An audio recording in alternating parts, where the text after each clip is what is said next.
Herkese merhaba arkadaşlar. Bir videomla daha tekrardan beraberiz. Bugün sizlere gömme ve rezervuarımda bir ses geliyor su doldururken. Onu bir bakacağım. Ses geldiğini biliyordum ama komşularımdan da rahatsızlık duyulduğunu öğrenince bir kontrol etme istedim.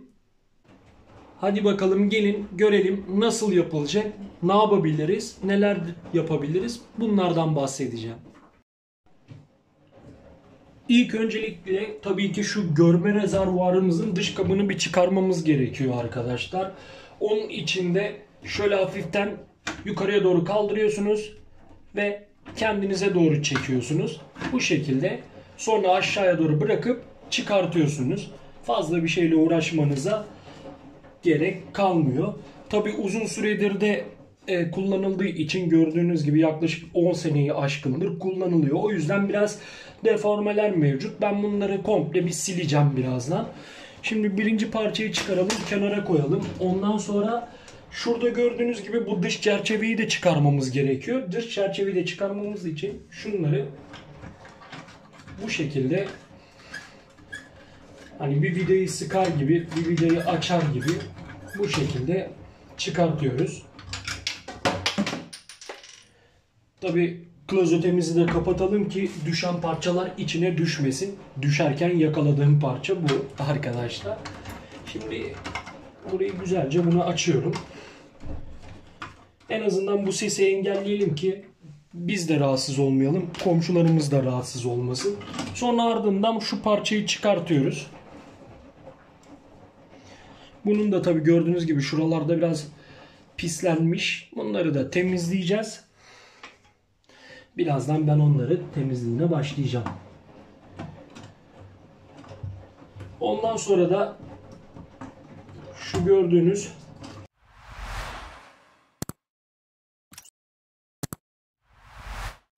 evet, bu iki taraftaki şu gördüğünüz yerleri çeviriyoruz. Burada tırnaklar var arkadaşlar iki tarafında da.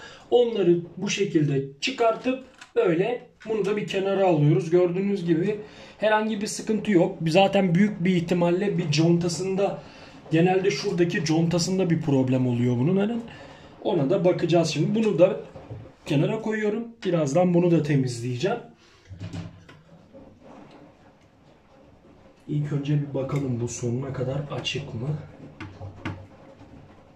İlk önce bir deneyelim. Bu gördüğünüz gibi bu vanası arkadaşlar. Böyle çekiyoruz.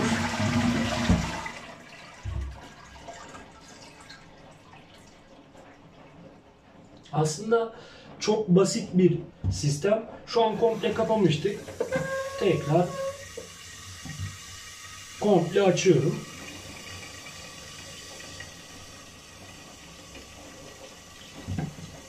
Ya aslında bu sesin gelmesinden nedeni bir buradaki vanadan olabiliyor. Su tazikli geldiği için. Bir de arkadaşlar daha net göstermek amaçlı şuradaki gördüğünüz plastik aksamın içinde bir conta var, plastik. Onun deforme olmasından ya da ters çevirdiğinizde ters çevirerek takarak da bunu yapabiliyorsunuz. Şimdi ben buna bakacağım. İlk önce tabi dolmasını bekliyorum. Sonuna kadar açtık şu an.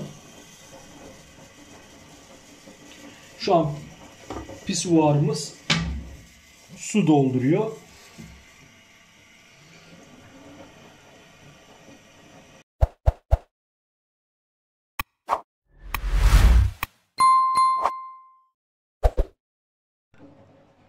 Evet, gömme rezervuarımız şu an su doldurma işlemini tamamladı arkadaşlar. Şimdi de şuradaki gösterdiğim plastik aksamı sökeceğim. Şurada gördüğünüz şu plastiği kendinize doğru çeviriyorsunuz arkadaşlar. Yani bu şekilde ve çevirdikçe şuradaki su doldurma hortumu boşa birazdan çıkacak zaten. Tabi elinizi de, iki elinizi kullanırsanız daha iyi olur. En azından çıkan contaların yere düşmemesini sağlarsınız. Şimdi bunu şöyle dayadık.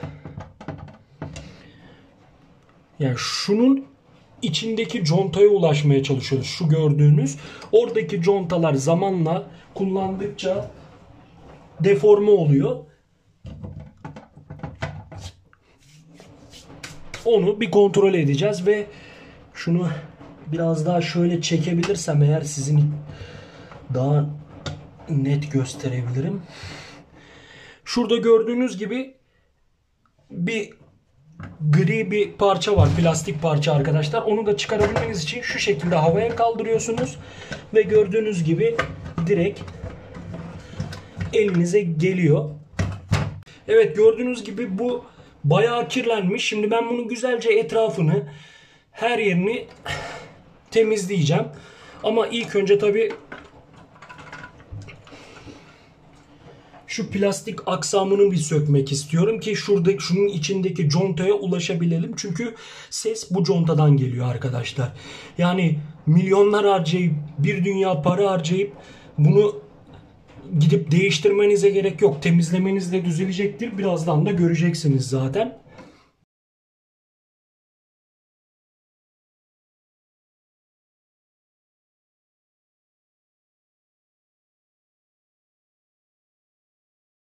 Böyle bir kurbağacıya ihtiyacımız var tabii ki.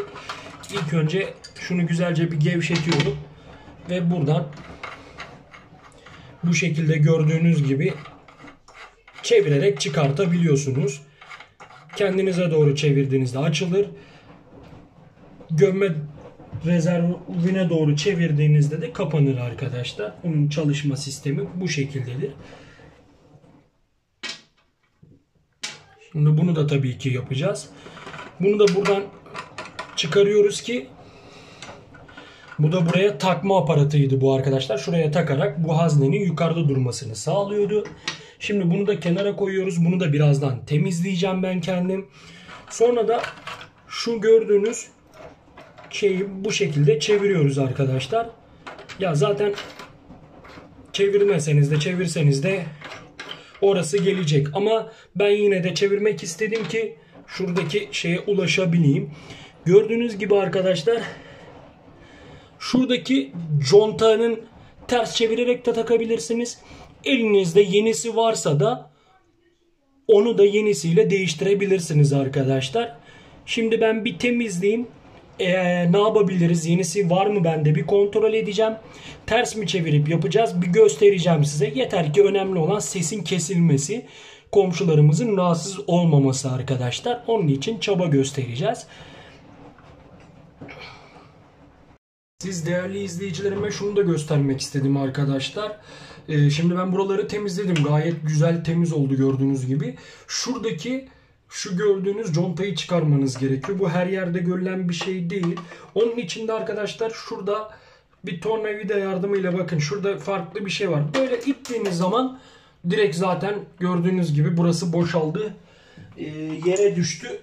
Bir yerden alalım, size de nasıl bir parça olduğunu gösterelim. Evet arkadaşlar, sesin gelme sebebi bu. Hiçbir sıkıntısı yok arkadaşlar. Sadece 10 yıldır kullanıldığı için çok fazla şuralarında gördüğünüz gibi pislikler oluşmuş. Bunları güzelce temizleyip yerine takacağım. Allah'ın izniyle de bir daha böyle bir ses gelmeyecek. Temizledikten sonraki halini de size göstereceğim. Şimdi temizliğine geçiyorum. Temizledikten sonraki hali de bu şekilde arkadaşlar, bu plastik parçanın. Şimdi diğer parçaları da temizleyip tekrar montajına devam edeceğiz sizinle beraber. Evet, temizleme işlemini bitirdim arkadaşlar. Şimdi nasıl söktüysem hepsini tek tek tekrardan yerine takacağım. Şimdi şu gördüğünüz parçayı, şurada bir çeltik var bakın. Aynı buraya geçeceğim. Bu şekilde oturtturuyorum. Ve ondan sonra şunu orayı sıkması için bunu böyle takıyorum. Ve ardından arkadaşlar tutacağımızı tekrardan yerine takıyorum.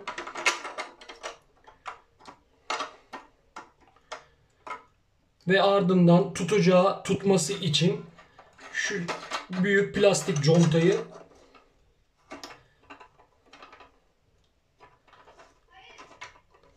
takarak böyle sıkıyorum.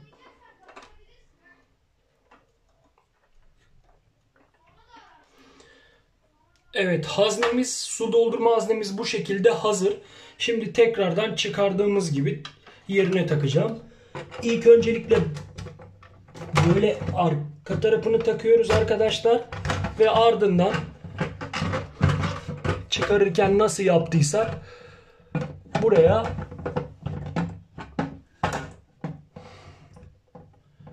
geri monte ediyorum bu şekilde.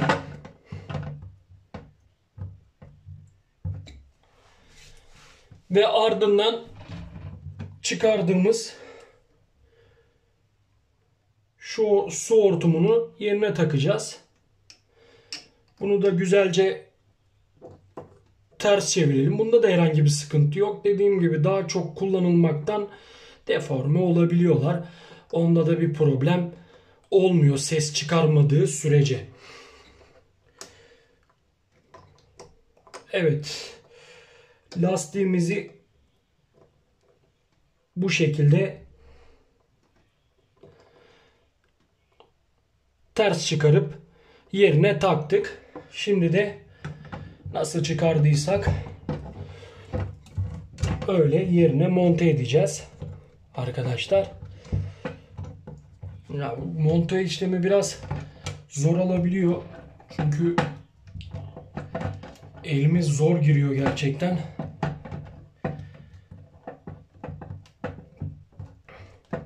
Böyle iyice sıkıyorum. Yerine oturana kadar arkadaşlar. Evet. Zaten dişliler oturdu mu gerisi çorap söküğü gibi geliyor. Daha çabuk çevirebiliyorsunuz.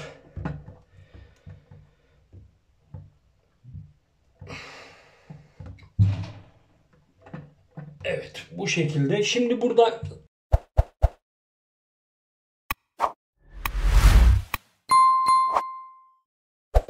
sökerken kapadığımız vanayı açıyoruz.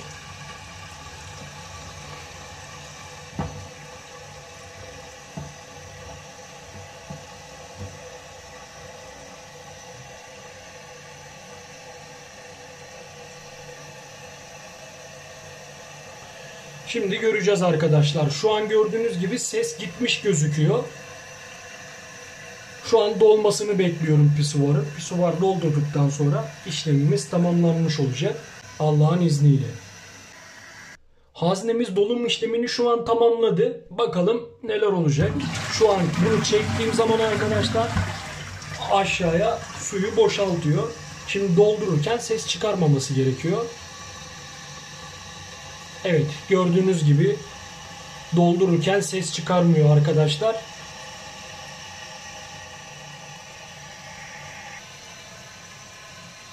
Şu an doldurmaya devam ediyor.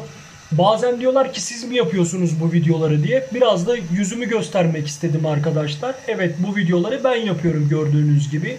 Hiçbir alıntı çalıntı yok. Ben tamir ettim şu an. Ses de kesildi.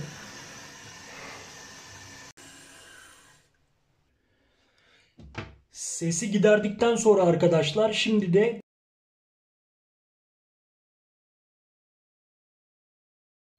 gömme rezervuarımızın parçalarını tek tek buraya takacağım. İlk öncelikle şu çıkardığım hazne ile başlayacağım.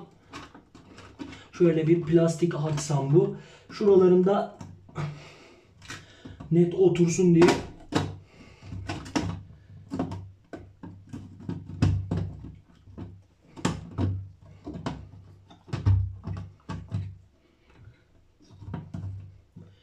tabii ki bunları çevirmeden önce şunu hatırlatmak isterim arkadaşlar. Tabii bunu unuttuk. Tekrardan geri çıkaralım. Şuradaki gördüğünüz dişler arkadaşlar şunların içine girmesi gerekiyor. Yani şuradaki iki tane deliğin içine girmesi gerekiyor ki işlem tamamlanmış olsun. Onu da buradan kendiniz böyle ayarlayabiliyorsunuz zaten. Evet, buradaki plastik aksamı taktık arkadaşlar. Şimdi de şu gördüğünüz hazneyi takacağım yerine. Aşağı tarafta olacak ki delikler tam otursun arkadaşlar. Evet, bu şekilde takıyoruz ve ardından plastik contalarımızı da böyle yerine takıyorum şuraya ve çevirmeye başlıyorum.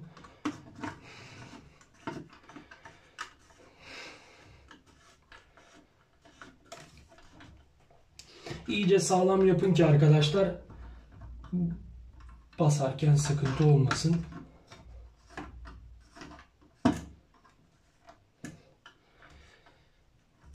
Evet, iki tarafı da gördüğünüz gibi sıktım. Yerine yerleştirdim arkadaşlar. Şimdi de şu mekanizmamızı takıyoruz.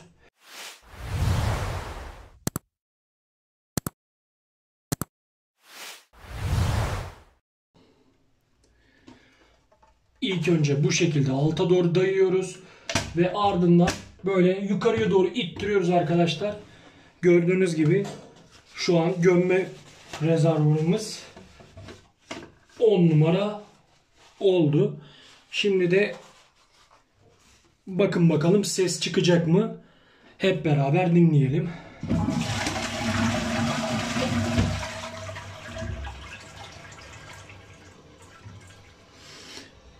Evet, gördüğünüz gibi arkadaşlar hiçbir ses yok. Gayet güzel oldu. 10 numara oldu. Şu an rezervuar dolduruyor arkadaşlar. Benim yapacaklarım bu kadar. Gördüğünüz gibi hiçbir şey yapmadım. Sadece temizledim. Bu kadar. Siz de bunu evde benim videomu izleyerek yapabilirsiniz. Şimdilik hoşça kalın arkadaşlar. Kendinize iyi bakın.